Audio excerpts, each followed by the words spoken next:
when it comes to spiritual warfare and prevailing. Like he said, it's not just about going to war and making noise at war. The devil recognizes you. God recognizes you. The two of them know who you are. For instance, we are seated in this place right now. Somebody with microscope can see bacteria and germs. With your own eyes, you can't. Exactly who you are, Satan knows. Exactly who you are, God knows. And this is the common denominator in somebody who is defeated and somebody who is succeed in the spiritual realm. You may not know who the person is, but somebody is wearing just this casual dress that I'm wearing, but he's a multi-millionaire, because they said in every 100 person in Ireland there is a millionaire. So if you are 100 here, this is 1 millionaire. You know, I don't know who you are. No. They say among 100 people in Ireland, everyone, because Ireland is very, very rich. It's the richest small country on earth. Ireland, where you are, you may not know. And he just walks into the bank, but the manager and all of them recognize him because they know how much he has there. You go into the bank, heavy Gucci, heavy Dolce and Gabbana and everything, and you have two rubies or two naira. It's not even euro. It's Nigeria currency you have in the bank. Somebody, they already know the person that is a son of so and so. There's a way they treat him. They take him upstairs. You are on the queue. That one, they came to take him from downstairs. They say, no, you don't have to, because they know that if this guy shifts his money off this bank, that's a problem. Are you listening? It's the same thing in the spirit realm also. Look at Ezekiel 14:14, and then we're going to stand up to pray. And I want you to check who you are and realign properly with God. It's so important. Ezekiel 14:14. He said, though these three men, Noah, Daniel, and Job, were in it, they should only deliver but their own souls by their righteousness, says the Lord. So these people, they have died as at the time Jeremiah was talking. These people were gone. Noah, Daniel, Job.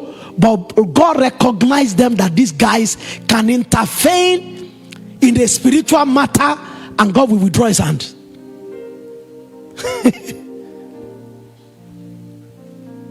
That's not all. Look at, that's Ezekiel. Look at Jeremiah 15:1.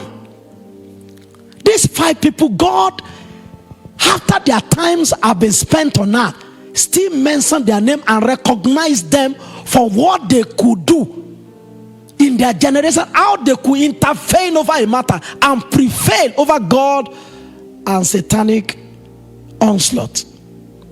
He said, then said the Lord to me, though Moses and Samuel stood before me, yet my mind could not be towards these people. Cast them out of my sight and let them go forth.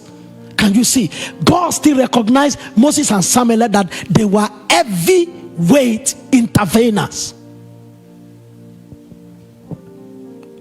Apostle Lazarus was talking about a particular man of God. We're going to be about 10 minutes late because I want us to pray. And this man is a blind prophet. I know him. I've been in his preaching.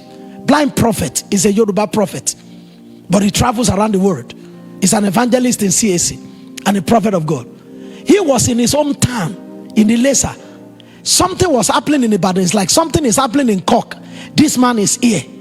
And they called him and they said a child died belonging to a particular pastor. And they are pray. And the child will not rise up. And this child is very important to rise up. And they were telling this man. And this man just spoke in Yoruba, lifted up his hand. He said, God, is there anything I cannot take from your hand? Is there anything I cannot take from your hand? The prayer has not finished. The child sneezed back to life. It's just like some of you go on rampage And people tell me, oh, Ibukun is like this, oh, or they say Joanne is like this or whatever. They just tell me. I say Joanne is like that. I say impossible. I say give the phone to her. I say call, give the phone to her. Hello Ibukun, that is the end of whatever you're going through. Hello Joanne, that is the end of whatever they are going through. Why? Because I'm heavy enough to intervene. I can ask Ibukun or Joanne, shut up about what you're talking. We will talk about it later. Leave that matter. There are people in your life like that. A white dog keep going around the street, and you see one tiny boy say, no Rory, don't do that. And Roddy is doing, and he's wagging tail. Roddy is wagging tail. But to everybody say, there are people that can tame devils. There are people that can tame God by means of their stand in the spiritual realm. And God wants you to be as such. God wants you to be like that, like Moses, like Samuel, like Noah, like Daniel, like Job. These people intervene over nations in the presence of God and push back the hands of the devil. That's why I told you that prevailing prayer is determined by who is praying the prayer, where you are praying the prayer, over what you are praying the prayer. In this case, God was telling these people that you are righteous, but these people you are praying about, you want to intervene about, is a dead end. Even at that, they could still turn things around with God, because their presence is recognized.